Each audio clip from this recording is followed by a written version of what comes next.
que tendrá lugar el 21 de septiembre en este año.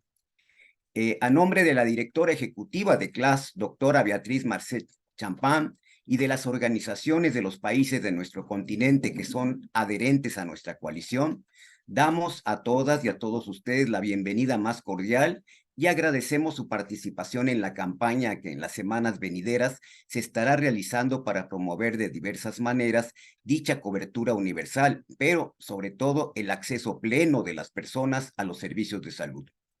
La reunión de alto nivel de la ONU de septiembre de 2023 construirá una declaración de los jefes de Estado concisa y orientada, sobre todo a la acción basada en la revisión integral de la implementación de la Declaración Precedente de Cobertura Universal de Salud de 2019, de las lecciones aprendidas de COVID-19, de las brechas identificadas y las recomendaciones basadas en evidencia para acelerar el progreso hacia el logro de dicha cobertura en 2030. El hecho indeseado de que el 74% de los decesos en el mundo sean causados por las enfermedades no transmisibles, que en su mayoría pueden prevenirse y retrasarse modificando estilos de vida y aplicando medidas factibles por parte de los gobiernos nacionales, hace obligada la demanda de que en la ruta hacia esa cobertura universal de salud anhelada, dichos padecimientos ocupen un lugar central. La prevención y el tratamiento de las enfermedades no transmisibles han de recibir la mayor prioridad en las políticas y programas de atención de los sistemas de salud de nuestro continente, con la asignación del personal capacitado y suficiente, pero también con la participación de las personas que viven con tales padecimientos, con aportes testimoniales, pero mucho más allá, con acciones programadas que integren el esfuerzo de las y los pacientes en la determinación de las prioridades de salud en nuestros países, en la planeación y definición de las políticas, en la aplicación de programas y en su evaluación. A ello obedece que este foro haya sido organizado por el capítulo, como ya lo dijo mi compañera Agustina, por el capítulo de CLAS que agrupa a las personas que viven con enfermedades no transmisibles en numerosos países de la región. La cobertura universal de salud marca el imperativo de que todas las personas y las comunidades tengan acceso equitativo a los servicios integrales y garantizados que necesitan a lo largo del curso de su vida, con calidad y sin dificultades financieras. La manera en que las personas viven y trabajan impacta en la salud. De ahí que la cobertura reconozca la necesidad de que en ella intervengan otros actores y sectores a efecto de asegurar la salud de las personas, como los relacionados con los recursos económicos, la condición social, el transporte, la educación, la planificación urbana, que son los determinantes sociales de la salud presentes en el camino hacia la cobertura universal de salud. Se requiere el compromiso que se traduzca en la colaboración de otros sectores de los gobiernos y de la sociedad civil para promover la salud y el bienestar como condiciones irrenunciables de vida. Hasta aquí la introducción y ahora voy a tener el gusto, el honor y la oportunidad de presentar al doctor Armando de Negri Filho. Voy a hacer algunas referencias a su currículum. Él es médico y epidemiólogo con doctorado en políticas y sistemas de salud, asesor de salud pública, gestor de salud pública y activista de protección social.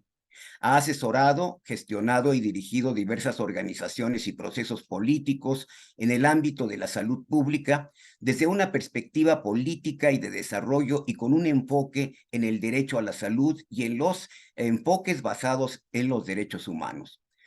Fue miembro activo y líder de muchas organizaciones de la sociedad civil, miembro de la Convención Marco para la Salud Mundial, del Grupo de Democratización de la Salud Mundial y del Movimiento de Salud de los Pueblos, y coordinador del Comité Ejecutivo del Foro Social Mundial sobre Salud y Seguridad Social, coordinador de la Red Brasileña de Cooperación en Situaciones de Emergencia, miembro de la Junta Mundial sobre el Desarrollo de los Sistemas Universales de Seguridad Social en Brasilia en 2010 y actualmente es asesor en sistemas y servicios de salud de la representación de la Organización Panamericana de la Salud en México. Bienvenido, doctor Armando de Negri. Tiene usted la palabra. Muy bien, muchas gracias, Juan, muchas gracias a todos. del CLAS por esta oportunidad. Solo reiterando la información, por favor, ¿cuántos minutos debo hacer esta intervención?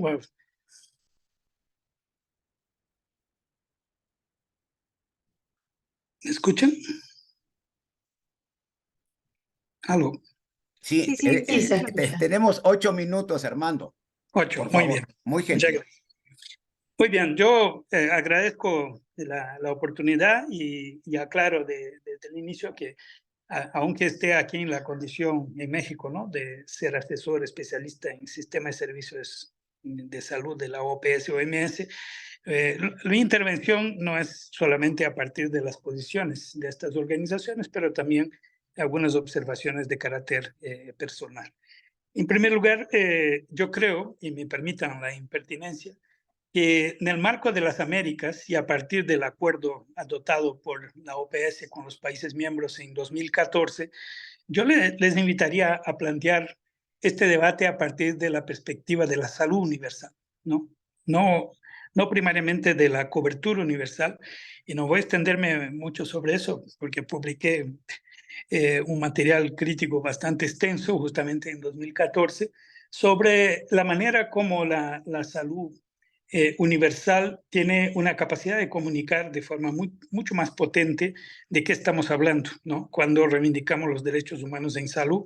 Y esta perspectiva de salud universal incorpora tanto el acceso y la adaptabilidad, aceptabilidad, la disponibilidad y calidad del acceso a la atención, que son elementos referentes, ¿no?, para el derecho pleno a la salud, pero además ubica la salud universal una perspectiva en que los sistemas de salud que ambicionamos son de carácter universal, integral e igualitario.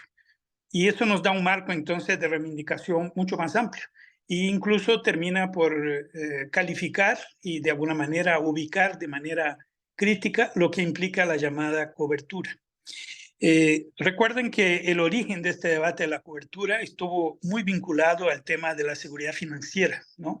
O sea, la manera en que se establecen coberturas, normalmente definidas a partir de conceptos de seguros, ¿no?, de salud, en que pudieran intervenir aseguradoras públicas y privadas y prestadores públicos y privados.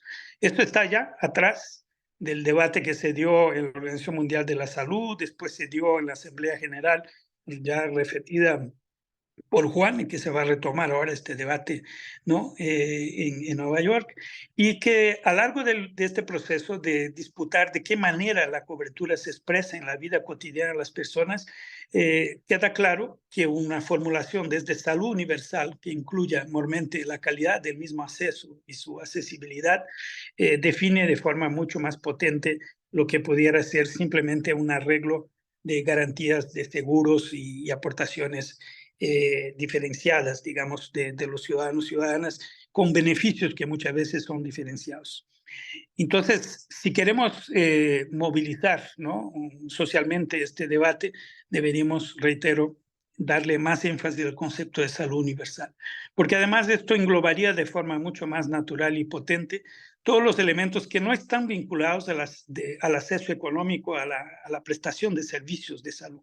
Englobaría, por ejemplo, con mucho énfasis, la salud universal engloba con mucho énfasis el tema de la manera como nosotros afectamos las determinaciones sociales de las exposiciones.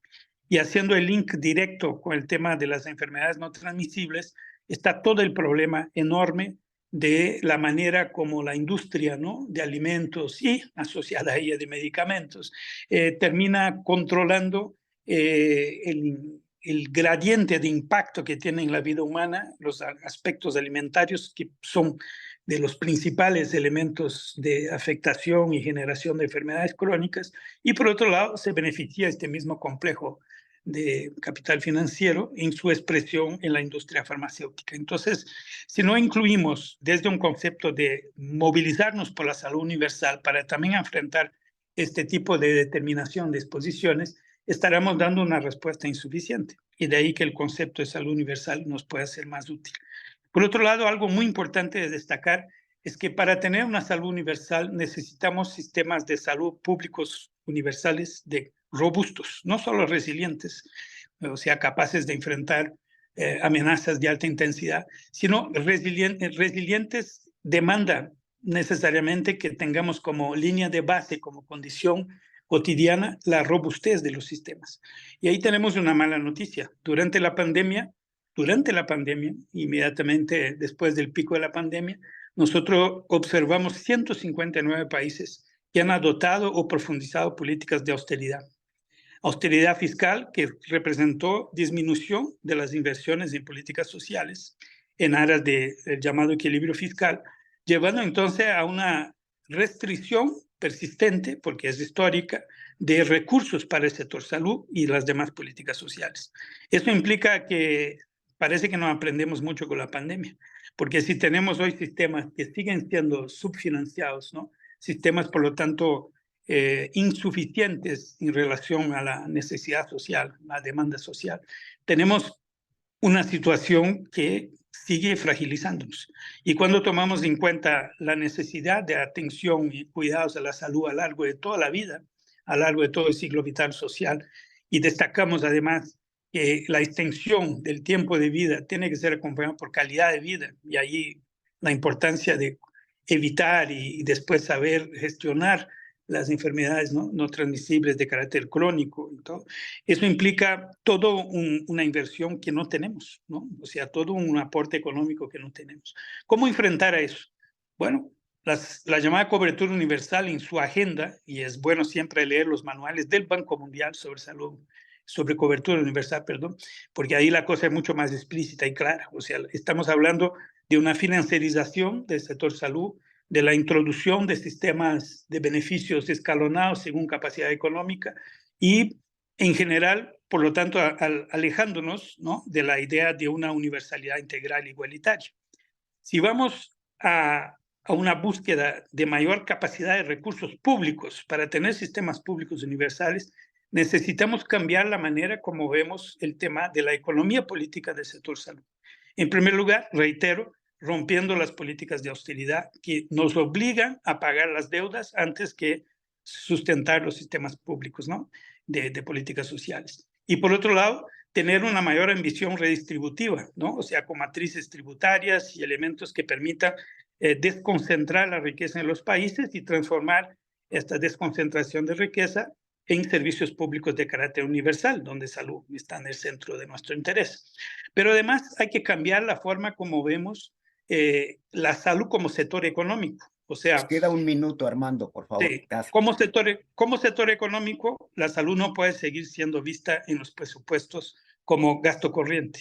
Tiene que entenderse la aportación de los recursos públicos en aras de inversión pública para el desarrollo de los sistemas de salud como parte de una estrategia de expansión de las economías nacionales. O sea, si queremos solventar las necesidades sociales mediante sistemas suficientes, calificados, realmente igualitarios, tenemos que hacer una apuesta en que las inversiones públicas en larga escala superen la brecha de acceso y calidad del acceso y permitan al mismo tiempo componerse como parte esencial de la expansión económica de nuestros países. Y de esta manera entender la salud como parte de un proyecto de desarrollo nacional y regional de mayor potencia. Muchas gracias. Muchas gracias a ti, querido Armando, gran aliado de las organizaciones de pacientes en nuestra región. Bueno, a continuación vamos a tener la presentación de la licenciada Agustina Luque, compañera de clase, de quien mencionaré brevemente algunos de sus datos biográficos. Ella es licenciada en Ciencia Política por la Universidad del Salvador en Argentina, con más de 14 años de experiencia en derechos humanos en el ámbito internacional. Actualmente es coordinadora de comunicación y proyectos de la coalición América Saludable, CLAS. Anteriormente se desarrolló como asesora en el Departamento de Derechos Humanos del Ministerio de Relaciones Exteriores de Argentina. Es profesora universitaria en la Universidad de Buenos Aires. Bienvenida, Agustina. Muchas gracias, Juan, por esa presentación. Bueno, nuevamente saludo a todas y a todos los que nos acompañan hoy. Yo voy a hacer una presentación muy breve del trabajo regional que hacemos. Y para esto quiero empezar recordando algunas cosas, ¿no? Todos estamos al tanto de los números alrededor de las NT, pero sabemos que en la región de las Américas más de 5,5 millones de muertes son consecuencia de enfermedades no transmisibles. Y sin embargo, en muchos de nuestros países, las enfermedades no transmisibles no están incluidas en la cobertura universal de salud. La cobertura universal de salud, que es el tema que nos convoca hoy, y el acceso equitativo para la prevención y el tratamiento de las enfermedades no transmisibles, son aspectos particularmente críticos, más aún en una región como la nuestra, con grandes poblaciones en situación de vulnerabilidad. Vemos cómo la inversión es insuficiente en comparación a las necesidades de las personas que viven con estas enfermedades, y esta inversión insuficiente, la falta de inversión, recae en los bolsillos de la población, que muchas veces no puede afrontar los costos de su tratamiento. Frente a este panorama, del que seguramente vamos a escuchar más de la mano de Leslie Ramírez y Gloria Aro, que van a hablar después, es esencial empoderar a las personas que viven con enfermedades no transmisibles, escuchar de primera mano sus testimonios y que formen parte de las decisiones que les afectan. Desde el 2020, la Coalición América Saludable, CLAS, como coalición regional que reúne alrededor de 200 miembros entre organizaciones e individuos, con apoyo especial de México Saludable, organizó un grupo de personas que viven con NT y cuidadores, con el objetivo de promover su empoderamiento y ampliar las posibilidades de participación de las personas que viven con enfermedades no transmisibles en tareas de incidencia pública. En la práctica, les cuento, hay un grupo amplio, tenemos una base de datos a la cual podemos comunicarnos por correo, pero también tenemos un grupo de WhatsApp para comunicaciones más fluidas y un pequeño grupo coordinador que se reúne de manera más periódica y discute las estrategias, las líneas de acción y las actividades concretas, como este evento que estamos realizando de cara a la reunión de alto nivel de Naciones Unidas sobre cobertura universal de salud.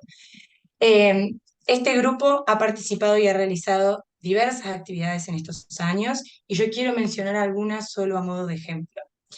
Quiero destacar que hemos realizado varias reuniones con las personas que viven con enfermedades no transmisibles y con cuidadores en un espacio informal de intercambio de experiencias y de testimonios, y realmente escuchar sus experiencias es primordial y nos ha dado un sentido de la problemática, sobre todo en pandemia, muy valioso.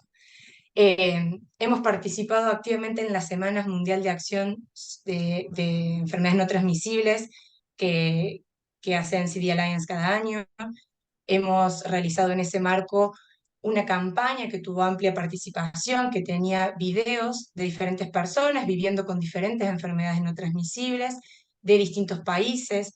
En este caso también participaron jóvenes viviendo con enfermedades no transmisibles. Fue una actividad conjunta con el grupo de jóvenes de la Alianza Juvenil de CLAS. Y este año, la Semana Mundial de Acción de NT que propone NCD Alliance se centra en el tema de los cuidados y la atención bajo la consigna "El momento de cuidar es ahora", y se enfoca en 4 prioridades para avanzar en la implementación de políticas de prevención y control de las NT y la cobertura universal de salud. Entonces, sumándonos a este esfuerzo, desde el grupo de personas que viven con enfermedades no transmisibles de CLAS, se planeó este evento con una campaña que mencionó Juan, que dará comienzo hoy con esta actividad y que va a durar hasta la reunión de alto nivel de Naciones Unidas, y que va a tener algunos mensajes eje, ¿no? Como, bueno, la cobertura universal de salud demanda mayor inversión, es un tema que debe atenderse y resolverse hoy y debe centrarse en las personas, ¿no? El desarrollo sin cuidar la salud de todos no es desarrollo. Como parte también de estos esfuerzos, algunas organizaciones de la región han enviado cartas a ministros y misiones diplomáticas, resaltando los mensajes claves, alineados con los recursos disponibles de NCD Alliance, que seguro después escucharemos también.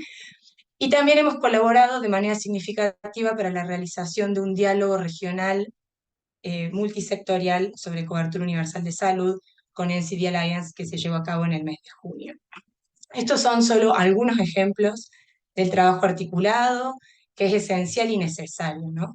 La cobertura universal de salud debe incluir las enfermedades no transmisibles, la prevención de estas enfermedades. Estos son temas prioritarios en la Agenda Regional 2030 que se desarrolló en la región, que fue desarrollada gracias al trabajo de todas y de todos, coordinado por CLAS. Y cuando hablamos de prevención es muy importante también el trabajo con jóvenes, incluirlos en estos esfuerzos. Acá también sé que nos están acompañando, como les decía, el grupo de jóvenes de clase, la Alianza Juvenil. Y creo, para concluir, que estos eventos y estos espacios regionales son muy importantes para alzar la voz por nuestra región, para crear conciencia, para fortalecer los esfuerzos y para demandar la atención de nuestros decisores. El sistema de salud nos pertenece a todas y a todos. La atención médica no es un privilegio, es un derecho y como tal debemos exigirlo. Así que celebro esta región unida, como dice el título del webinar, pidiendo por una cobertura universal de salud y ansiosa por escuchar las presentaciones de los panelistas que nos acompañan. Muchas gracias. Muchas gracias, Agustina, ¿no? Y bueno, vamos a dar paso ahora a la intervención de nuestra compañera Leslie Ramírez de Guatemala. Ella es defensora de derechos humanos, es nutricionista con estudios de maestría en alimentación y nutrición. Tiene un posgrado en investigación cualitativa y estudios sobre pobreza, distintos diplomados en temas de derechos humanos, género, interculturalidad y salud. Colabora con el Centro de Estudios para la Equidad y Gobernanza de los Sistemas de Salud en procesos de investigación, asesora en participación ciudadana y procesos de fiscalización ciudadana de los servicios públicos de salud y de la política pública en salud. Tiene más de 20 años de experiencia trabajando en comunidades rurales en el campo de las políticas públicas en materia de salud, alimentación, nutrición y desarrollo rural desde un enfoque de derechos humanos. Ha apoyado el proceso de litigio estratégico en materia de derecho a la alimentación en Guatemala. Bienvenida, Leslie. Tienes 5 minutos, por favor. Muchísimas gracias. La verdad es que después de escuchar al doctor Vinegri, quisiera un poco seguir con el hilo de lo que él presentó porque me parece fundamental. Creo que todos los que estamos dentro de este espacio sabemos, digamos, que en Latinoamérica hay grandes brechas y grandes desigualdades en materia de atención en salud, en acceso a cobertura de servicios, en acceso a tratamientos. Existe un perfil epidemiológico complejo.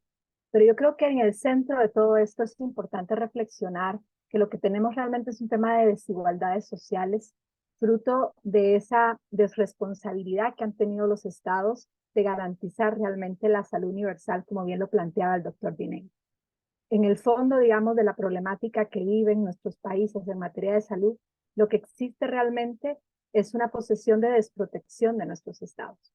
Aunque existen diferencias importantes, digamos, entre nuestros países, hay países que tienen una apuesta más por la salud como un bien público y toda una estrategia, digamos, de fortalecimiento de los sistemas públicos. La mayoría de países han optado realmente por una vía distinta, una vía que cabalmente, como lo planteaba el doctor Vinegri, restringe el financiamiento de los servicios de salud, opta por modelos de privatización de alguna manera o tercialización que van en detrimento realmente de garantizar la atención integral de las personas y una serie de condiciones para que las personas puedan realmente cubrir sus necesidades de salud.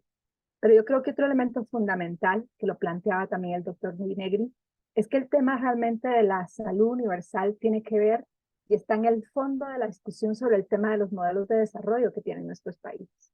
Y aquí dos temas súper importantes que hoy día de alguna manera impactan de manera severa en nuestros países es el papel que juega la industria alimenticia, el papel que juega la industria farmacéutica, pero también el papel que están jugando nuevos modelos, como es la industria extractivista, que está impactando severamente en nuestras comunidades, generando nuevas problemáticas de salud, pero ante todo atentando muchísimo contra el ambiente y cambiando, como lo vemos hoy día, toda la situación que viven nuestros países.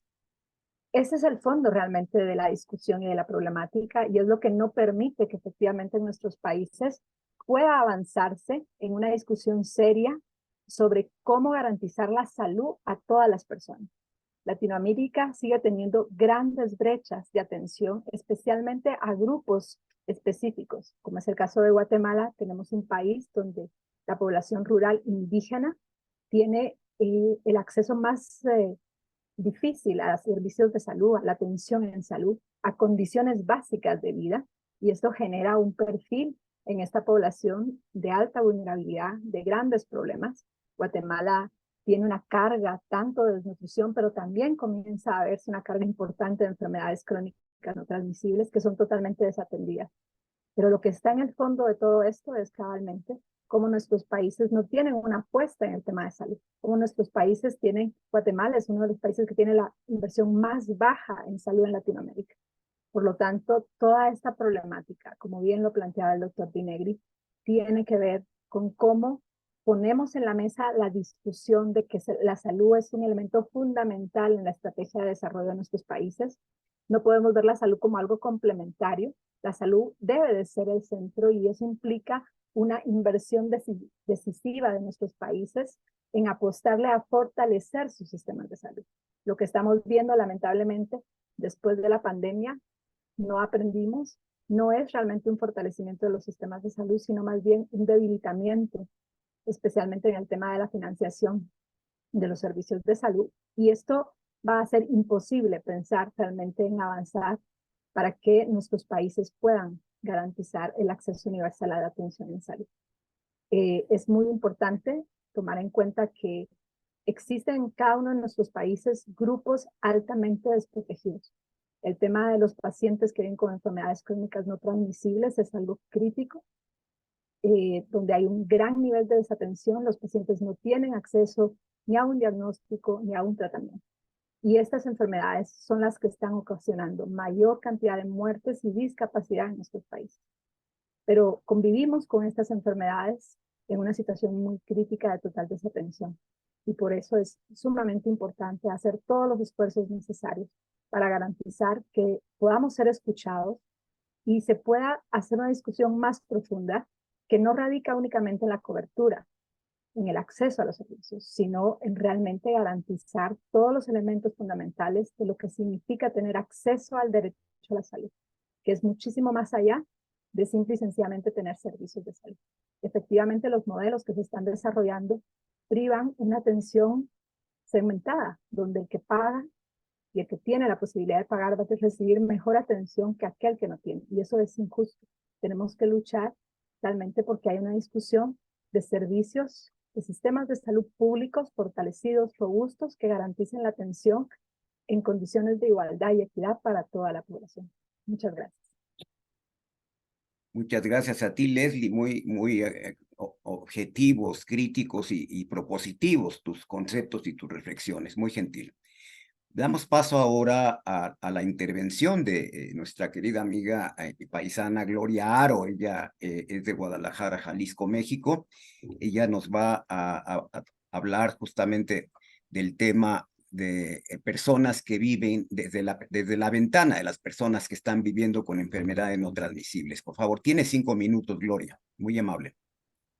Muchas gracias a Saludable, a México Saludable y a CLAS por la oportunidad que me dan de alzar la voz en este foro en nombre de las personas que vivimos con una condición del neurodesarrollo y con una enfermedad no transmisible. Y yo quiero mencionarles brevemente 5 puntos. 1, la importancia del diagnóstico oportuno y la prevención. 2, la relación del TDAH con las enfermedades no transmisibles. 3, los costos del tratamiento. 4, consecuencias de no actuar. Y por último, políticas públicas y distribución equitativa de medicamentos sin fronteras. Bien. Sobre punto 1, la importancia del diagnóstico oportuno. A través de mi experiencia vivida y en la participación como vocera en Coalición México Saludable, he visto que los retos más comunes que enfrentamos las personas que vivimos con una condición es la falta de diagnóstico oportuno y la atención especializada. Esto hace que los servicios de salud mental actualmente son muy costosos y no son disponibles, y es urgente que tengamos un sistema de salud integral para las diferentes necesidades que existen. Por otro lado, también la relación del trastorno por déficit de atención y las enfermedades no transmisibles es muy estrecha. Atender la salud mental, hablando específicamente del trastorno por déficit de atención, que es una condición con la que vivo yo y mi hijo, está muy estrecha a tener la consecuencia de padecer una depresión,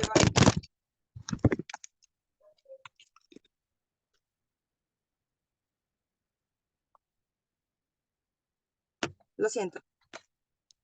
Cosas de TDAH, como se podrán dar cuenta. Una disculpa. Bien. Entonces les decía que tener TDAH, justamente tenemos estas dificultades en donde tenemos falta de control en emociones y falta de control incluso manuales, como se podrán dar cuenta. Y tenemos que vivir con esto todos los días, con errores, con fallas, desde que nos levantamos. Estamos aprendiendo a resetearnos continuamente. Y para esto es que necesitamos un tratamiento que nos ayude a controlar los impulsos y las emociones. Hablando de los costos de ese tratamiento que lo necesita mi hijo y yo, estamos hablando que en dólares aproximadamente son $135 en mi caso, y en el caso de mi hijo también es la misma cantidad, un poco menos, en donde incluye la atención psiquiátrica y medicamento. Concerta en específico, el solo ese medicamento que ayude para controlar la tensión, tiene un costo de 1,800 pesos mexicanos. Entonces, es bastante costoso atender esta condición y no estoy hablando de la atención psicológica. Las consecuencias de no actuar. Yo como adulta que fui diagnosticada con trastorno por déficit de atención, se me agregaron comorbilidades como depresión y ansiedad, que es con lo que tengo que aprender a vivir. Si fuera diagnosticado a tiempo en la infancia, no hubiera sucedido esto y hubiera tenido una vida plena, que es en la que me estoy ocupando actualmente, ¿verdad? Como políticas públicas, lo que nosotros estamos pidiendo a las autoridades, y no solamente para México, sino para toda Latinoamérica, es que se implementen una cobertura universal de salud para el cuidado de las enfermedades no transmisibles y condiciones de salud mental, sobre todo porque es una base fundamental atender este tema, ¿no? Desde la prevención, desde la consulta pediátrica. Crear campañas de sensibilización social en torno a las condiciones de salud mental. Establecer estos centros y estas unidades en donde no tengan costo y no implique este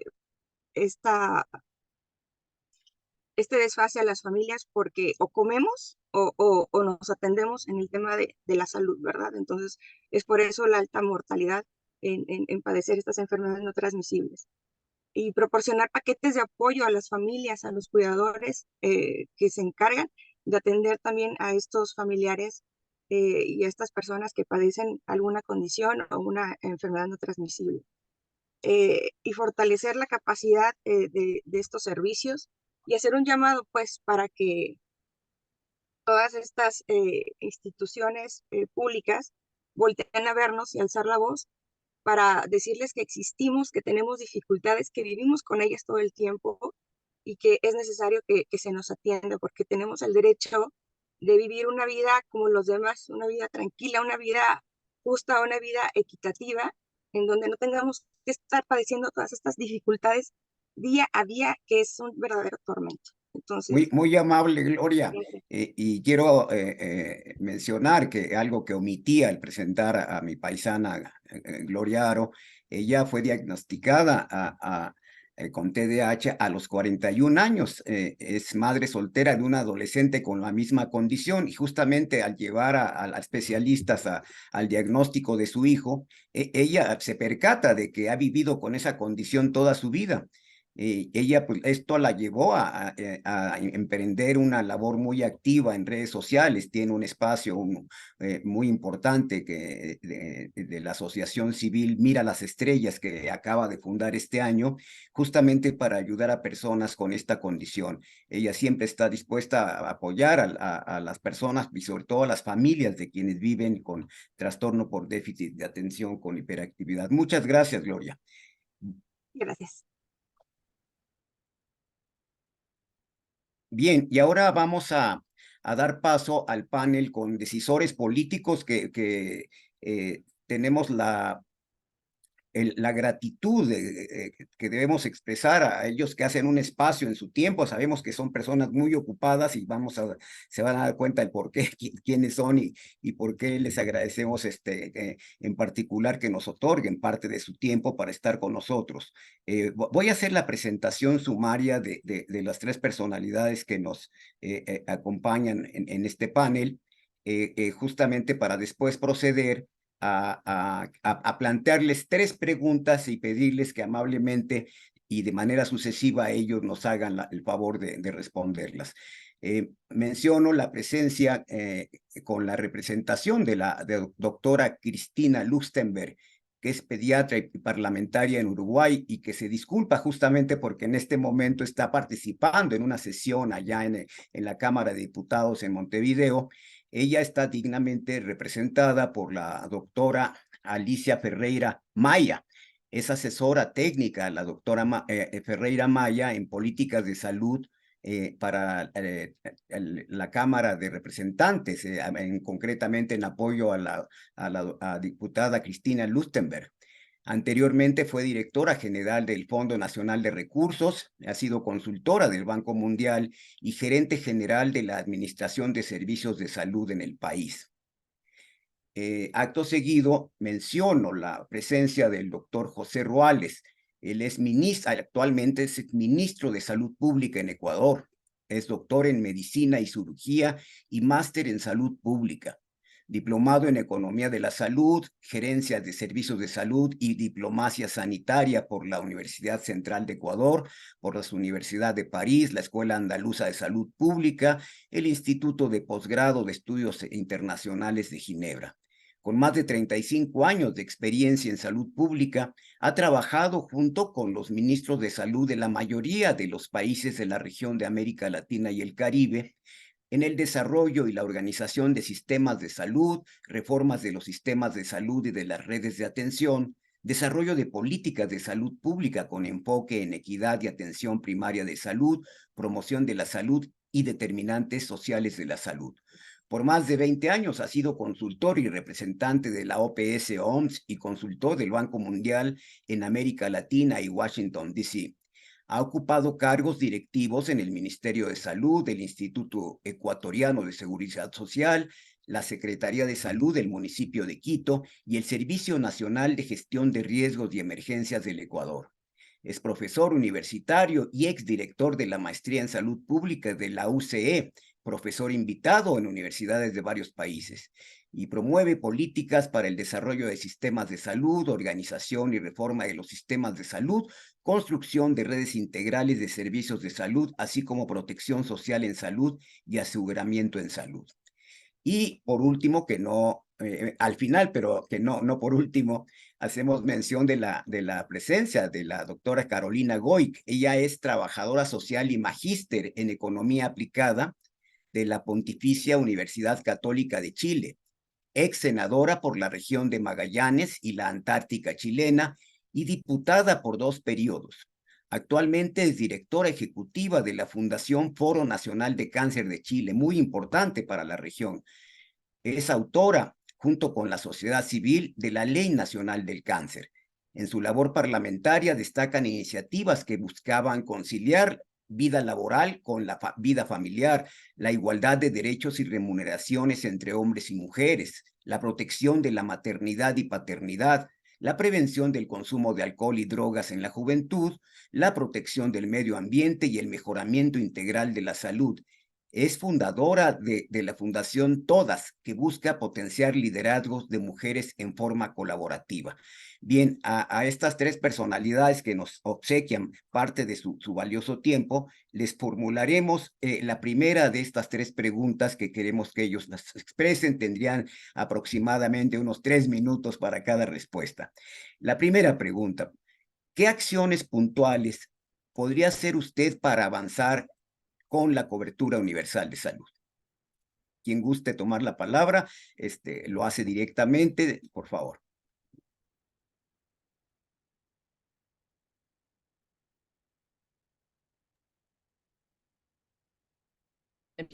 Doctora ¿Yo? Ferreira, la escuchamos. Con mucho gusto. Bueno, muchas gracias.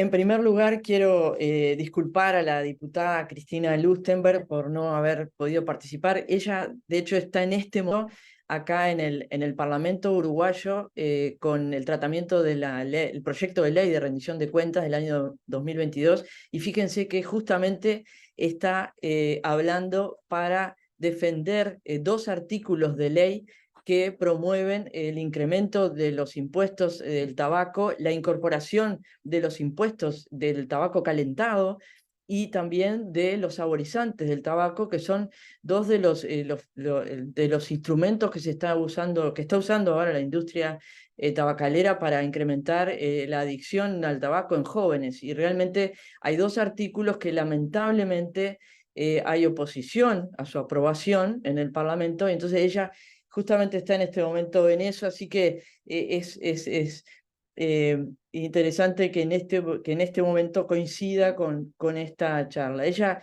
quiere agradecer muchísimo a la Coalición América Saludable por permitirle presentar la experiencia de nuestro país en la creación del Sistema Nacional Integrado de Salud en Uruguay, que nos ha permitido avanzar muchísimo en alcanzar la cobertura universal de salud. El primer programa de salud del Frente Amplio, que es la fuerza política que ella representa, antes del 2005, es decir, en el 2005 fue el año que el Frente Amplio ganó por primera vez las elecciones nacionales, ya tenía un plan de gobierno sobre el nuevo plan de salud, o sea, sobre el nuevo Sistema Nacional Integrado de Salud, que tenía dentro de sus principios alcanzar la cobertura universal de salud. Y así fue cuando el Frente Amplio ganó las elecciones y se mantuvo hasta hace poco, hasta el 2020, 3 periodos de gobierno. Tuvimos la posibilidad de implementar este Sistema Nacional Integrado de Salud, que realmente tiene algunos aspectos destacables, de hecho, o varios aspectos destacables. De hecho, en el 2017, cuando se cumplieron 10 años de la implementación de este Sistema Nacional Integrado de Salud, se hizo una evaluación y se consideró que se había avanzado muchísimo. Pero quiero destacar que a pesar de que ahora en este momento el Frente Amplio es oposición, es minoría dentro del Parlamento, y el nuevo gobierno ha hecho algunas cosas que han retrocedido, si se quiere, un poco en el Sistema Nacional de Salud, eso no ha ocurrido totalmente. El Sistema Nacional de Salud en Uruguay es una política de Estado. Y lo decimos, ella, la diputada, lo dice con mucho orgullo, porque eso es lo que quisiéramos justamente, que todos los países alcancemos, la posibilidad de que, independientemente de cuál sea el partido político que esté al frente del gobierno, el Sistema Nacional de Salud, con todos los principios, sea una política de Estado. Uruguay hoy tiene un gasto en salud del 9,2%, es el último dato del 2021, tiene más de un 6%, de hecho un 6,4% de gasto público en salud, que es lo recomendable por la OMS, y el gasto de bolsillo en salud se sitúa en el 15%. Y yo solamente quiero señalar algunos aspectos clave en el sistema de salud. La creación en el 2008 de un plan de beneficios, que le llamamos Plan Integral de Atención a la Salud, PIAS, que incluye las prestaciones obligatorias, los medicamentos obligatorios, los tratamientos, están incluidos ahí el tratamiento de las enfermedades no transmisibles, y que todos los prestadores integrales tienen la obligación de brindarle a toda la población en forma universal. El otro aspecto es la creación de una Junta Nacional de Salud, que es la que administra el Seguro Nacional de Salud. En Uruguay hay un Fondo Nacional de Salud, un FONASA, que es diferente al FONASA de Chile. Acá miro a la ex senadora Carolina, se llama igual, pero es diferente porque se integra con el aporte de empleadores y trabajadores y jubilados, pero también con aportes del Estado, para poder transferir una cuota salud a todos los prestadores integrales de salud públicos y privados. Doctora Ferreira, muy Sí. amable por sus preguntas. Vamos a dar pie a que las respuestas de los otros dos panelistas, para aprovecharlos a ustedes. Sabemos que tienen poco tiempo y queremos aprovecharlos al máximo. Sí, claro. Doctor Roales o maestra Goy, cualquiera de ustedes que quiera tomar la palabra, por favor. Gracias, Juan. Sí, con mucho gusto. Yo quiero primero agradecer a Beatriz Champán y al CLAS por la invitación. Y como ustedes pudieron escuchar de esa larga información que ha dado sobre mi persona, Juan, y yo he trabajado mucho tiempo en la OPS, en la OMS, justamente en los temas de política pública, de cobertura universal de salud, pero tengo que decirles que una cosa es trabajar como consultor y otra cosa ya tomar las decisiones como ministro. ¿Y cuáles son las diferencias, no? Porque nuestro sistema de salud en Ecuador es un sistema basado en la Constitución que garantiza el derecho a la salud y también la atención en el servicio público como en la seguridad social pública. En ese sentido, también tenemos un presupuesto garantizado constitucionalmente del 4% dentro del sectorial de salud del ministerio y sus adscritas y que supera el 6%, incluyendo la seguridad social pública a nivel nacional, pero siempre con dificultades, como todos nuestros países, en su capacidad de fortalecer y de mantener los recursos. A pesar de eso, y bajo el principio de que las enfermedades no transmisibles deben ser incluidas y ser parte de la cobertura universal y del acceso universal a todos los servicios que están alrededor, incluyendo los de salud, al llegar al gobierno, a pesar de tener un modelo de atención integral y tener esta propuesta de gratuidad y de universalidad, las enfermedades no transmisibles observo que no tenían el mismo tratamiento, la misma prioridad que las enfermedades que tradicionalmente estaban en el centro del problema, que eran las enfermedades transmisibles y las materno-infantiles. Y nosotros lo que hemos hecho ahora es intervenir en tres aspectos. Primero, a nivel de la política pública, segundo, a nivel de la estructura y luego a nivel de los programas y proyectos para enfermedades no transmisibles. A nivel político, definimos un modelo de política pública a mediano plazo, un plan decenal, que incluye la intervención sobre esas desigualdades que Gloria o Leslie nos especificó claramente. Encontramos que hay serias desigualdades no solo en el acceso, sino en las formas de enfermar y de morir en ciertas poblaciones. Y por lo tanto, nuestra política tiene primero una intervención sobre los determinantes sociales de una manera intersectorial. Segundo, sobre las acciones de promoción de la salud, los estilos de vida, también con una participación importante de la sociedad civil y de los gobiernos municipales, y las acciones preventivas para las enfermedades prevenibles y las muertes evitables, y luego los modelos ya de gestión de redes integradas que integren no solamente las redes públicas, sino también las redes privadas que funcionan como complemento, en nuestro caso, a la red pública y los modelos de financiamiento. Además, de eso les voy a explicar después en la participación de otras instituciones, cambiamos la estructura en el Ministerio de Salud. El Ministerio de Salud no tenía una dependencia, una dirección para manejar las enfermedades no transmisibles y la salud mental. A pesar de haber estrategias de atención integral de cáncer, por ejemplo, no habían dependencias, direcciones o responsables directos. Entonces creamos estas dependencias para la atención y la generación de proyectos relacionados con la salud mental, con las enfermedades cardiovasculares, especialmente en hipertensión, con las enfermedades metabólicas, especialmente en diabetes, la enfermedad renal crónica y el conjunto de enfermedades raras y enfermedades catastróficas, para lo cual creamos un registro único de enfermedades raras que amplió de 120 enfermedades iniciales a las más de 6,000 que contiene ya Orphanet actualmente, ¿no? Y eso permite también el definir, por ejemplo, la inclusión de medicamentos para cáncer o medicamentos para estas enfermedades en nuestro cuadro nacional básico, lo que permite el uso en el sector público, definir servicios especializados para el manejo de estas enfermedades y ampliar la acción preventiva, que es algo que también está en el discurso, ¿no? Hemos cambiado del 2019, que teníamos un 45% de atenciones preventivas y 55 curativas. Este año hemos llegado ya a 60% de atenciones preventivas y 40% curativas.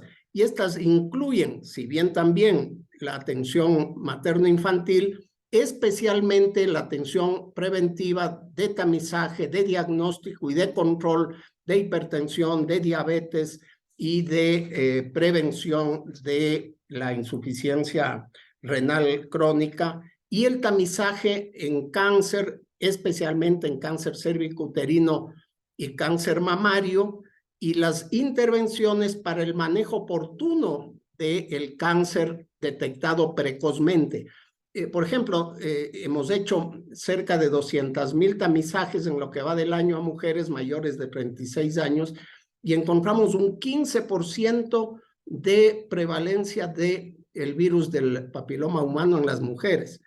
Y la mayor parte de los casos de cáncer cervicuterino estaban llegando ya en etapa 5, 4 a nivel hospitalario, ¿no? Eso significa que hay que dar una respuesta de fortalecer los equipos de colposcopía, de ecografía, de diagnóstico y de laboratorio en el primer nivel o en los hospitales básicos, ¿no? Muy gentil, doctor Ruales. Me atrevo a interrumpir a un ministro de Salud para aprovechar mejor el tiempo de ustedes y pedirle a la maestra Carolina Goy que nos haga el favor de compartirnos su respuesta a la primera pregunta. Sí, bueno, lo primero es agradecer el espacio en este foro y también aquí a mis compañeros de panel, Alicia y José, su experiencia. Creo que a todos nos va a pasar, que quisiéramos contar mucho más cosas de lo que nos da este espacio, pero creo que ese es el objetivo, es una conversación que tiene que continuar y en eso ahí me gustaría como tomar respecto a los desafíos que tenemos en la región, el desafío de la equidad. Que creo que nos cruza, ¿no? Hablaban quienes me antecedieron de las determinantes sociales o del acceso muchas veces mediado por los recursos, la fragmentación de los sistemas en lo público y lo privado que nos pasa en Chile. Pero yo creo que nosotros tenemos que mirar el desafío de cobertura universal desde el punto de vista de la equidad, ¿no? Esto no solamente tiene que ver con más recursos en el presupuesto de salud, sino cómo esos se distribuyen también y cómo las decisiones más orgánicas o el sistema se organiza para eso, ¿no? El acceso está determinado, en el caso por lo menos de nuestra región, ¿no es cierto?, de Latinoamérica, por los temas de oportunidad en términos de equidad y el peso efectivamente que tienen las determinantes sociales. Entonces muchas veces estos debates los enfrentamos desde el acceso a un medicamento, ¿no? Y creo que lo que tenemos que hacer es abrir el mapa a cómo, en términos de una concepción de salud más amplia, ¿no es cierto?, nosotros podemos abordar más intersectorialmente los desafíos. Yo por mi expertise y soy representante como directora ejecutiva del Foro Nacional del Cáncer de Chile y también directora ejecutiva de un Centro para la Prevención y el Control del Cáncer, que es un centro de investigación en política pública, voy a compartirles algunos datos así de lo que hemos hecho en política de cáncer específicamente. Me voy a concentrar en eso. Pero creo que está muy relacionado, ¿no es cierto?, hablar de cáncer como una de las enfermedades no transmisibles cuando hablamos también en general. Y algunas de las claves que a mí me parecen a propósito de la pregunta, que son acciones puntuales que podemos hacer, ¿no?, que creemos que podemos rescatar de nuestra experiencia. Y aquí creo que así como el desafío de la equidad, nosotros tenemos el desafío de la continuidad de las políticas públicas. Y en eso me gusta mucho cómo se enmarcaron las dos intervenciones aquí en mis compañeros de panel, porque si hay algo que nos hace muy mal es cuando el cambio del signo político del gobierno implica cambian las decisiones. Quizás en el caso de Uruguay tienen un sistema de mayor continuidad, pero miremos, no me refería a la situación política, pero es conocida en Ecuador, ¿no es cierto?, cómo, o en el caso de Chile, hemos cambiado de un signo a otro. Entonces, algo clave yo creo que en esto es la construcción de políticas de Estado y la continuidad que tengan, porque si queremos incidir en los factores preventivos o estamos pensando en cómo crece un niño con factores protectores para que tenga una mejor adultez, eso implica ciclos más largos. Entonces me parece que es básico eso, avanzar en construir políticas de Estado con medidas concretas, ¿no? Y además si uno piensa que esto se enmarca dentro de los objetivos de desarrollo sostenible, cuando pensamos en disminuir la mortalidad prematura por enfermedades no transmisibles y se pone una meta, 1/3, ¿no? ¿Cómo eso se logra en perspectiva? Y ahí en el caso de cáncer nosotros tenemos desde el 2020 una Ley Nacional de Cáncer que pone un marco más amplio que solamente lo que teníamos desde el año 2006, que es el Sistema de Garantías Explícitas en Salud, que es de cobertura universal y que incluye 87 patologías, no solamente son cáncer, pero sí los cánceres de mayor incidencia en la población, 17 de ellos, y que tiene garantías de calidad, en términos de prestadores, de oportunidad en el plazo determinado, en algunos casos del diagnóstico, del tratamiento, protección financiera, un máximo de copago en casos sobre todo del sector privado, y que de alguna manera la plataforma que hemos ido construyendo como país para garantizar acceso universal. Pero uno dice eso no es suficiente cuando uno tiene esta mirada más amplia, ¿no? Cuando tenemos que abordar el aspecto preventivo, la detección precoz, cuando tenemos que alinear probablemente objetivos de investigación, no sé, algo que solo pongo en titular, los aprendizajes de la reciente pandemia. Entonces, lo que hicimos ahí es trabajar una propuesta de Ley Nacional de Cáncer que se promulgó el año 2020 y que establece una mirada más amplia al abordaje de la enfermedad, que ya es principal causa de muerte en Chile, ¿no? Y lo que hace es establecer la obligación del Estado de Chile de tener un Plan Nacional de Cáncer que se actualiza 5 años y con toda una estructura de seguimiento de la sociedad civil. Esta es una ley que surge además de la sociedad civil organizada, que fue el trabajo que hizo inicialmente Foro Nacional de Cáncer.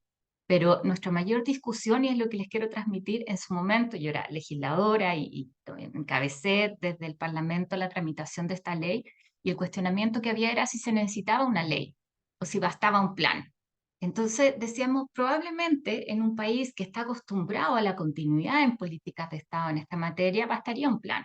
Pero en nuestro caso, necesitamos blindar del ciclo político lo que hagamos en cáncer, ¿no? Y creo que es una experiencia muy exitosa en términos de alinear voluntades e ir también poniendo criterios muchas veces más técnicos en la elaboración de metas, en el seguimiento. Si uno mirara la continuidad de la política pública en cáncer en Chile, parte de las garantías de oportunidad que fueron además incorporándose progresivamente con determinados tipos de cobertura, que no solo en cáncer, insisto, está el hito de la Ley Nacional del Cáncer con un fuerte componente de participación ciudadana, me voy a referir probablemente después a eso, y hoy día toda una estructura dentro del mismo ministerio que lo que busca es acompañar la implementación de la ley, pero también la necesidad de tener evidencia que aporte y apoye a las decisiones de política pública, que es el Centro Muchas de gracias, Prevención maestra. para la Prevención y el Control de Cáncer. Muy gentil, Muchas muy gracias, amable. Juan. La siguiente pregunta para los tres panelistas es esta. ¿Cómo puede comprometer usted a otras autoridades para que la cobertura universal de salud sea una realidad? Por favor, quien guste responder. Bueno, muchas gracias. Muy Como amable. decía al principio, y también como resaltaba la doctora Carolina Goic y también el ministro de Ecuador, es muy importante que exista voluntad política y acuerdos entre los distintos actores políticos con mucha participación de la sociedad civil, es decir, el impulso de la sociedad civil y el control permanente que debe realizar las distintas organizaciones sociales, la comunidad, los actores políticos y de organizaciones no gubernamentales a los políticos que son quienes hacen las leyes, es fundamental. Yo quiero en esta respuesta también dar solo 3 ejemplos de lo que se ha hecho en el Sistema Nacional de Salud de Uruguay, que con respecto a las enfermedades no transmisibles, la prevención y promoción con el abordaje de la lucha contra el tabaquismo, que se inició en el 2005 y fue de mucho éxito, liderado por el primer presidente del Frente Amplio, que fue el doctor Tabaré Vázquez.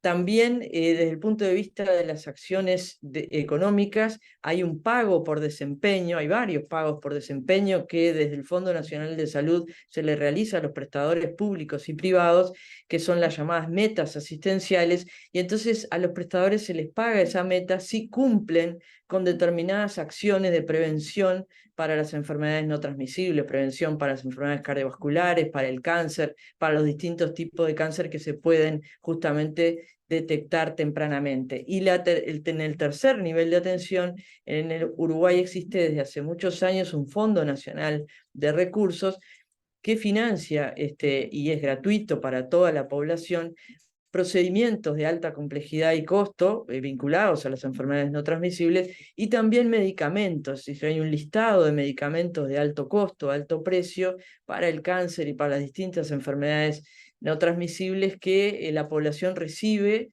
en forma gratuita, como decíamos, desde este Fondo Nacional de Recursos, que es como un reaseguro, digamos, de los prestadores integrales de salud. Muy gentil, doctora Ferreira. ¿Quién más desea tomar la palabra? Gracias. Doctor Roales, Gracias, adelante. Juan, con mucho gusto, ¿no?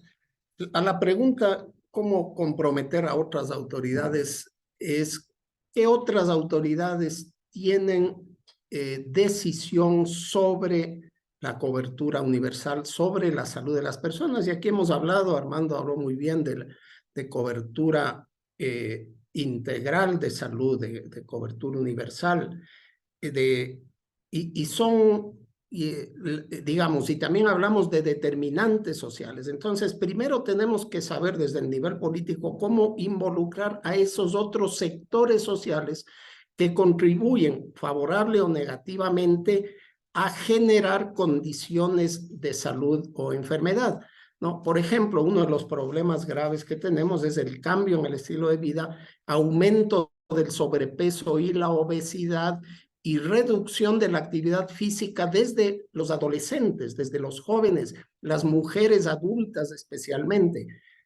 Nosotros, por ejemplo, hemos convencido al ministro de Deporte para que no trabaje solamente en deporte de élite, en ganar medallas olímpicas, sino en promover actividad física regular, al Ministerio de Educación para que la actividad física mejore y aumente, porque apenas el 30% de los niños están cumpliendo con la actividad física y están aumentando. Tenemos ya un 30-35% de obesidad en menores de 10 años. Eso es lo que va a generar en el futuro serias consecuencias en las enfermedades cardiovasculares o metabólicas, ¿no?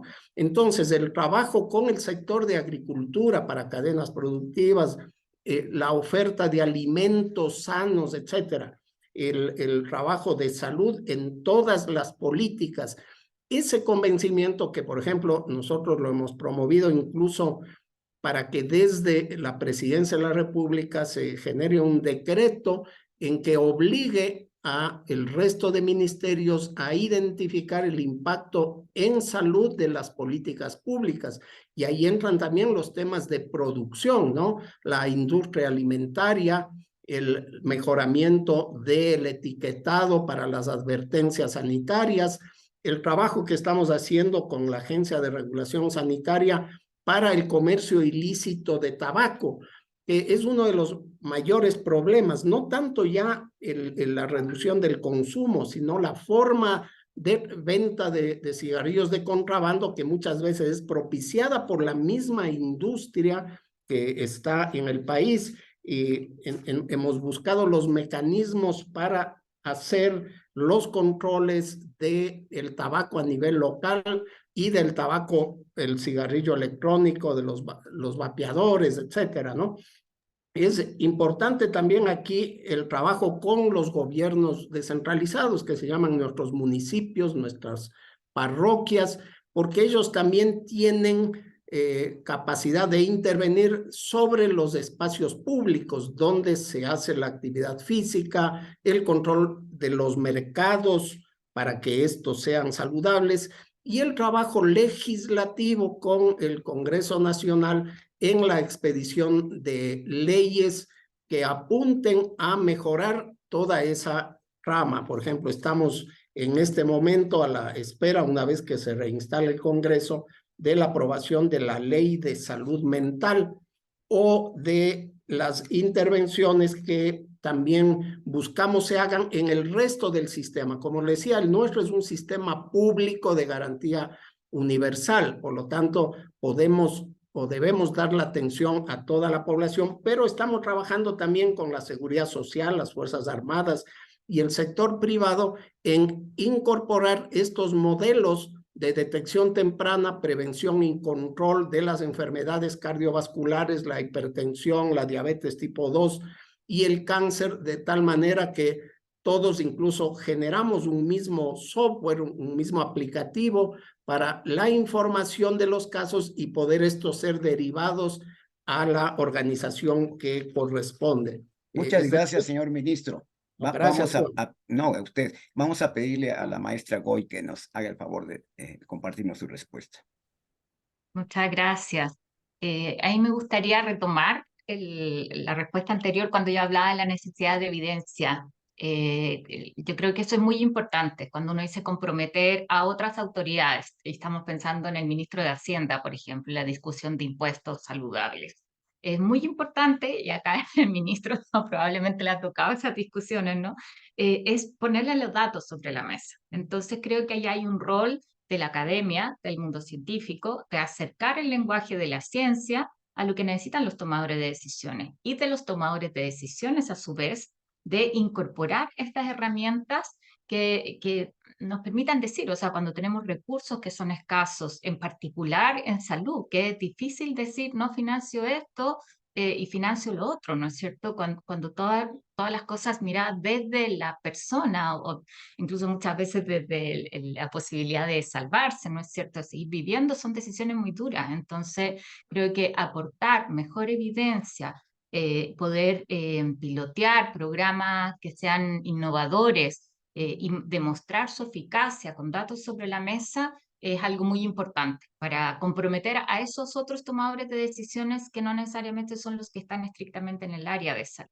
Y creo que es fundamental comprometerlos. Pienso no solo en Hacienda, en el ministro de Educación, a propósito de la alimentación de los niños, de la actividad física. O sea, esto tiene que ser mirado intersectorialmente.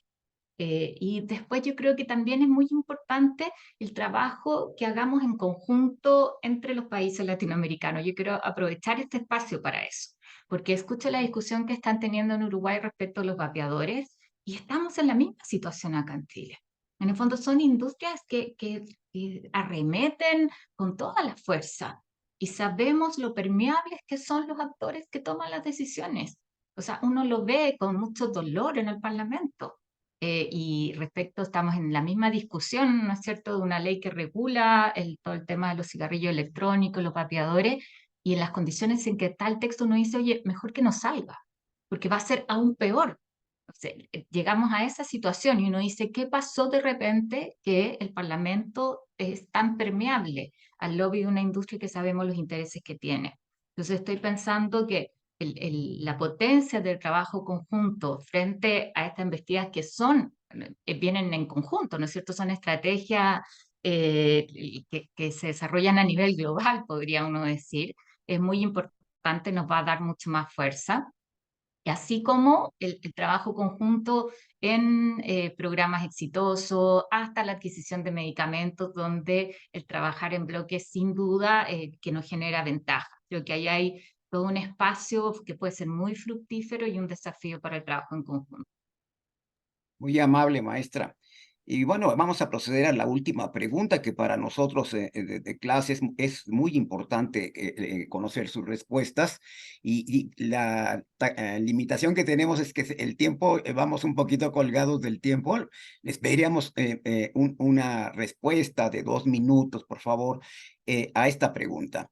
¿Cómo sugiere la participación de la sociedad civil en el desarrollo de políticas y particularmente de las personas que están viviendo con una enfermedad no transmisible? Por favor.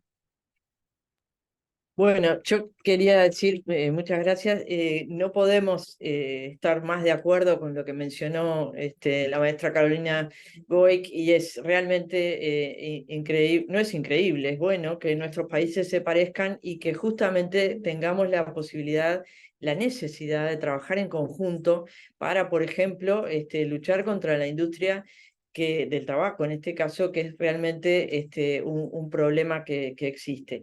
Y de la misma forma que los políticos deberíamos juntarnos para trabajar en conjunto, sobre todo con esas corporaciones internacionales, las alianzas de pacientes, la alianza de enfermedades no transmisibles, las asociaciones de pacientes, ese trabajo tan importante que están haciendo ustedes en CLAS para darle para empoderar a las organizaciones civiles y de la comunidad es fundamental, porque el rol fundamental debe ser justamente estar permanentemente controlando a los políticos, exigiendo la incorporación de nuevas prestaciones. En Uruguay esa exigencia muchas veces es oída, justamente se acaban de incorporar nuevos medicamentos, por ejemplo, para la atrofia muscular espinal, y es muy importante que algunos de esos aspectos tengan la respuesta necesaria. También quiero decir que concuerdo con la maestra Carolina Goic en el sentido de que algunas leyes tal vez no parecen tan necesarias, y es el ejemplo tal vez de la ley de cáncer,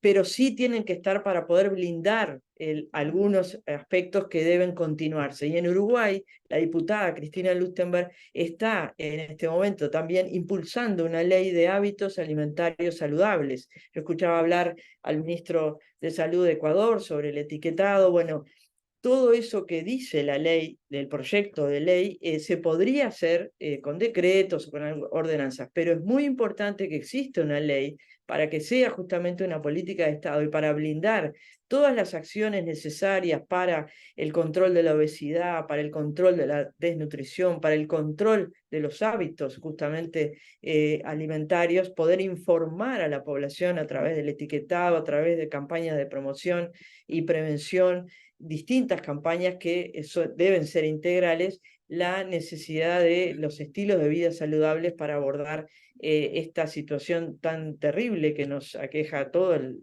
realidad es un problema del mundo de Gracias, las doctora enfermedades Ferreira. no Gracias. Vamos transmisibles. a... Gracias. Muy gentil. Nuestros dos Bueno, panelistas, por favor. Gracias, Juan, y yo estoy de acuerdo también con mis queridas copanelistas en este tema.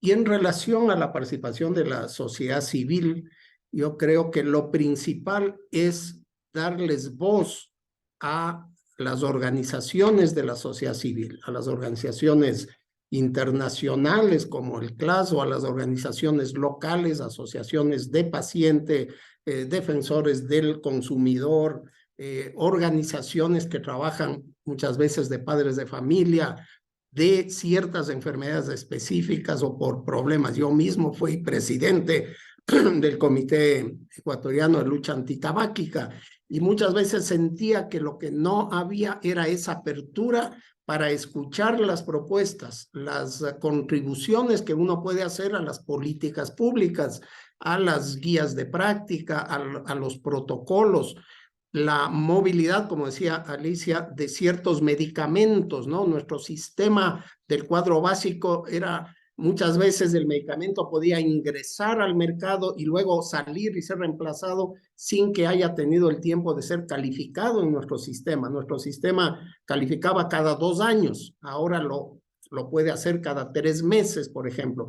Pero básicamente les decía, y yo siento ya como autoridad política en este caso, que los mayores logros en la participación ha sido sentándonos a escuchar a las diversas organizaciones. Nosotros tenemos también un sistema de participación ciudadana, un sistema de veeduría ciudadana o de observación, pero lo más importante es conocer los criterios, los puntos de vista. Muchas veces, debo decir, he encontrado las soluciones en las organizaciones de la sociedad civil, en las asociaciones de pacientes que vienen trabajando, que vienen luchando sobre el tema. Lo importante es generar políticas consensuadas, consultadas, discutidas, no políticas de facto de los técnicos o de los tecnócratas que definen los mecanismos sin haber hecho esa consulta, esa apertura y esa voz. También recibimos muchas veces presiones a través del sistema judicial, pero yo creo que eso es justamente cuando deja de haber esa comunicación. Es muy importante también la participación, como decía Carolina, en el sistema legislativo, la opinión de las organizaciones de la sociedad civil, nacionales e internacionales, también tiene que escucharse en el análisis legislativo, en la formulación de leyes. Muchas gracias, señor ministro. Y bueno, vamos a concluir este panel de decisores políticos con la intervención de la maestra Goik, por favor. Muchas gracias, Juan. Yo estoy absolutamente de acuerdo con lo que han planteado ambos panelistas. Me gustaría agregar que creo que hoy día uno no puede pensar en hacer una política pública que sea efectiva y que sea eficaz sin la participación de la gente. O sea, es como precondición básica. Y eso tiene como varios motivos. No solamente porque genera adhesión, sino también porque es un recurso que muchas veces no consideramos. O sea, el acompañamiento de una persona que ha tenido cáncer para un paciente que recién lo está viviendo es inigualable en cuánto significa. Y esas cosas muchas veces parecieran no existir porque no las medimos, ¿no? Entonces, creo que es fundamental. Nuestra Ley Nacional del Cáncer en Chile es una historia de participación ciudadana muy virtuosa.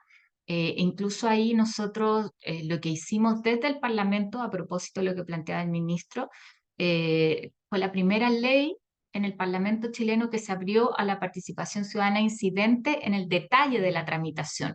Habitualmente uno la ley escucha hasta que se vota en general, se decide legislar y uno escucha distintas opiniones.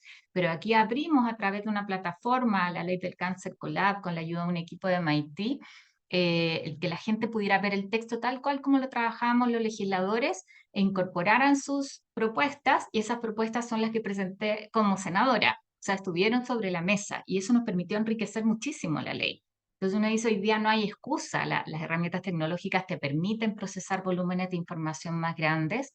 Después el dejar a la sociedad civil también en la estructura para el seguimiento. O sea, uno es el seguimiento, ¿no es cierto?, el control que ya lo han señalado, tienen que realizar, pero tenemos experiencias muy buenas en términos de la ley Ricardo Soto, por ejemplo, que da protección financiera para tratamientos de alto costo, o en la misma ley de cáncer, como dentro de la ley se establece la participación de la sociedad civil en la priorización de tratamientos. No sé, vi en el chat a Gonzalo Tobar, por ejemplo, que representa la Alianza de Pacientes, que fue muy activo en eso, o veo a María Paz Corbalán, que trabajamos juntas en el tema de tabaco, y uno dice ahí, no es solamente informar o movilizar, que es muy importante, sino también cómo son parte de las decisiones.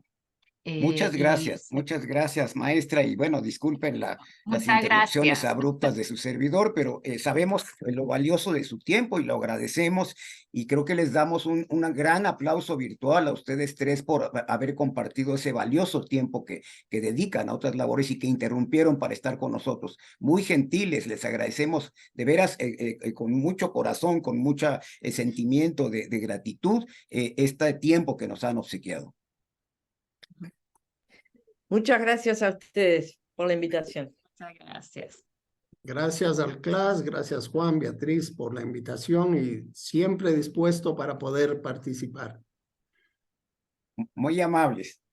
Bueno, pues vamos a continuar con el desarrollo de nuestro programa y felizmente tenemos un problema de tiempo porque hay más de 50 intervenciones y comentarios en el chat que por supuesto no va a dar tiempo de mencionarlos y responderlos, pero creo que Beatriz Champán, el equipo de CLAS, nos comprometeremos a cada una de esas intervenciones, darles una respuesta a la distancia o hacérselas llegar a los panelistas para que ellos nos hagan el favor de responderle y con gusto le transmitiremos lo que ellos piensan.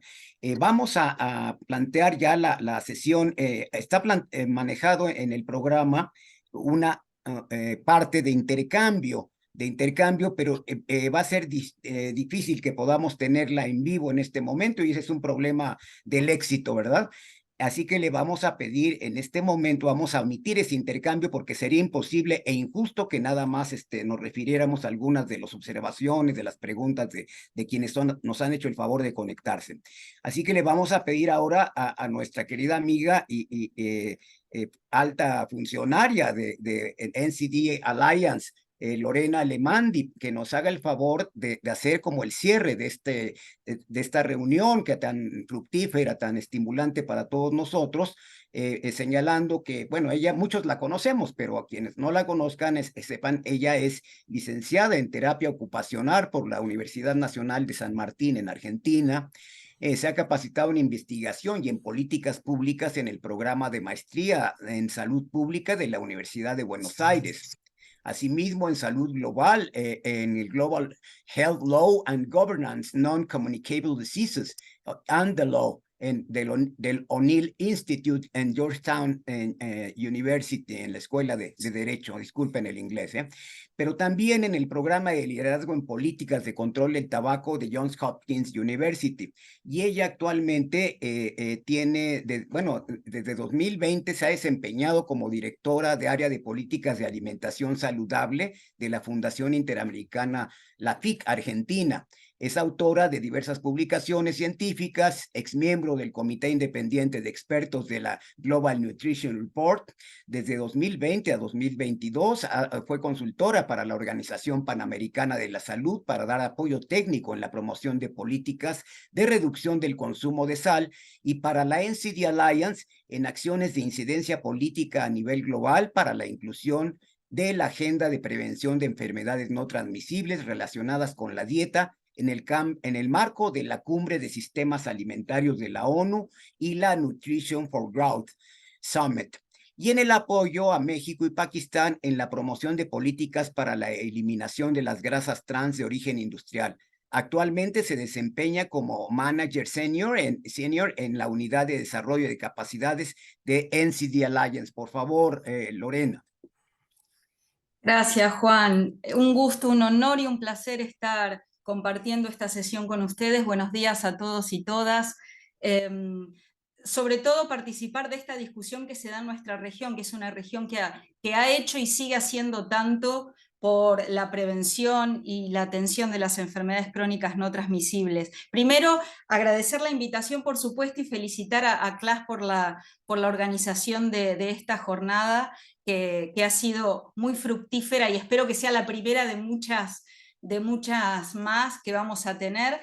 Volviendo al tema de cobertura universal, y antes de Juan que me cortes porque sé que tenemos muy breve tiempo, simplemente voy a mencionar que nosotros estamos trabajando en una campaña porque este es un año muy especial en relación a la cumbre, a la reunión de alto nivel que tenemos en septiembre, sin perder de vista que en el 2025 está también la reunión de alto nivel de crónicas, así que nuestro enfoque y nuestra forma también de apoyar a las diferentes organizaciones de la sociedad civil tiene que ver con tener la participación más activa posible para que todos esos compromisos que se generan a nivel global se traduzcan en relaciones concretas a nivel nacional y a nivel local, ¿no? Al nivel de nuestras comunidades, de nuestros municipios, como bien decía el doctor Ruales. En este sentido, básicamente quiero simplemente mencionar que se va a estar lanzando nuestra campaña, en realidad se lanzó en abril, pero vamos a estar fortaleciendo todo lo que tiene que ver con los mensajes, que como Agustina comentó, se centran en 4 ejes en particular: la inversión en la prevención y en el control de las enfermedades crónicas, acelerar la implementación de la cobertura universal, alinear las prioridades de desarrollo con las prioridades de salud a nivel global, e involucrar a las personas con enfermedades crónicas no transmisibles, que esto es tan importante, alzar la voz y que sean escuchados. No necesitamos más voces, como decía Gloria. En relación a las negociaciones y a la reunión de alto nivel, Juan, yo también quería un poco mencionar, nosotros estuvimos haciendo seguimiento a todo lo que fue la discusión con la declaración política, teniendo también contacto con organizaciones de distintos países que estaban involucradas en estos procesos. La negociación fue considerada como muy positiva y productiva por los Estados miembros y tiene algunos puntos que van a ser importantes para la incidencia política. Yo no me voy a detener demasiado, pero sí quiero mencionar que hay una referencia en el texto importante a lo que tiene que ver con la promoción e implementación de políticas fiscales. Y todos los que venimos de haber trabajado específicamente también en nuestra región en la prevención sabemos de que la prevención es más costo efectiva que el tratamiento, que hay que abogar por medidas fiscales, que todo esto tiene que ver, y retomo lo que decía el doctor De Negri, esto del concepto de salud universal, de tener una mirada más global, de poder pensar en generar entornos más saludables para nuestras comunidades, y no solamente mirar el servicio de salud per se, ¿no? Sino que tener una mirada mucho más amplia y sobre todo también, y en esto lo sabemos muy bien en nuestra región, garantizar que todas estas políticas estén libres de conflictos de interés. La declaración también está incluyendo el compromiso a fortalecer esfuerzos para abordar necesidades específicas relacionadas a la salud física, a la salud mental de las personas como parte de la cobertura universal de salud. Se nombra expresamente a las enfermedades no transmisibles como parte de estos esfuerzos, y también los Estados miembros acordaron aumentar esfuerzos para mejorar los servicios de atención primaria y los servicios especializados para la prevención, el screening, el tratamiento y el control de las enfermedades no transmisibles. Esto incluye acceso a medicamentos esenciales, diagnósticos, cuidados paliativos, y esto es un punto importante, sobre todo en referencia a las enfermedades no transmisibles, porque tiene que ver con el continuum de la atención, ¿no? a lo largo de la vida. Así que básicamente quería compartir estas cuestiones que ya están en el texto, pero de nuevo va a ser importante que lo podamos traducir también en acciones concretas, y ahí voy a retomar la última parte de la discusión que ustedes hablaban de la importancia del rol de la sociedad civil también, dar voz a quienes todavía sabemos que muchos de los afectados por sistemas de salud no equitativos tiene que ver con que sus voces necesitan ser más escuchadas y tenidas en cuenta. Es necesario sobre todo también revertir con compromiso, con voluntad política, pero con decisión firme de cambiar y implementar políticas de Estado que estén basadas en evidencia. También quiero retomar esto que puntualizaba Carolina, y nosotros como sociedad civil tenemos una oportunidad gigante, no solamente ahora en un mes con esta cumbre, sino en el 2025 y siempre, porque nuestra región, nuestra región es un ejemplo de avance en todas estas políticas. Entonces va a ser fundamental también que en este tema en particular de cobertura universal podamos unirnos y apoyar a cada uno de nuestros países para que puedan avanzar. Así que con eso voy a cerrar, Juan. Sé que tenemos poco tiempo. Les agradezco muchísimo la invitación y estamos también a disposición desde NCD Alliance para seguir apoyando estos procesos. Gracias. Muchas gracias, Lore, por ese vigoroso cierre. Y bueno, quienes todavía están por aquí, si pueden abrir sus cámaras para que nos tomen una foto nuestros amigos de clase. Vean que sí estuvimos aquí. Muy amables. Muy gentiles. Que tengan buen día a todos y a todas, por favor. Por favor. Igualmente, un abrazo.